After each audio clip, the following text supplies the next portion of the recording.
खारघेच्या station road परिसरात आढळला शेतात कुजलेला मृतदेह। स्पेशल रेस्क्यू फोर्स व महादेव ॲम्ब्युलन्स सेवा घटनास्थळी दाखल। मिरज तालुक्याच्या आरग गावच्या शेतामध्ये पुरुष जातीचा उसात मृतदेह आढळून आला। ही माहिती सांगली स्पेशल रेस्क्यू फोर्स आपत्कालीन पथकास दिली असता स्पेशल रेस्क्यू फोर्सचे महादेव ॲम्ब्युलन्स सर्व्हिस घटनास्थळी हजर झाले। घटनेची पाहणी करून पुरुष जातीचा मृतदेह पूर्णपणे कुजलेल्या अवस्थेत व आळ्या पडलेल्या अवस्थेत होता।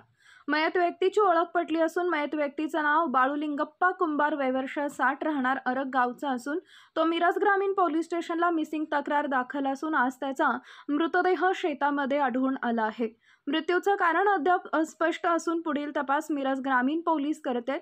मृतदेह मिळाल्यानंतर नातेवाईकांनी येऊन ओळख पटवली असता पुढील तपासासाठी मृतदेह रेस्क्यू करून महादेव ॲम्ब्युलन्समधून शासकीय रुग्णालय मिरज इथं पाठवण्यात आला। स्पेशल रेस्क्यू फोर्स आपत्कालीन पथकचे कैलास वडर, महेश गवाने, महादेव वनखंडे, सागर जाधव, चेतन माळी, आसिफ मकानदार, कृष्णा हेगडे, पवन हेगडे, आकाश घोलप इत्यादी घटनास्थळी हजर होते।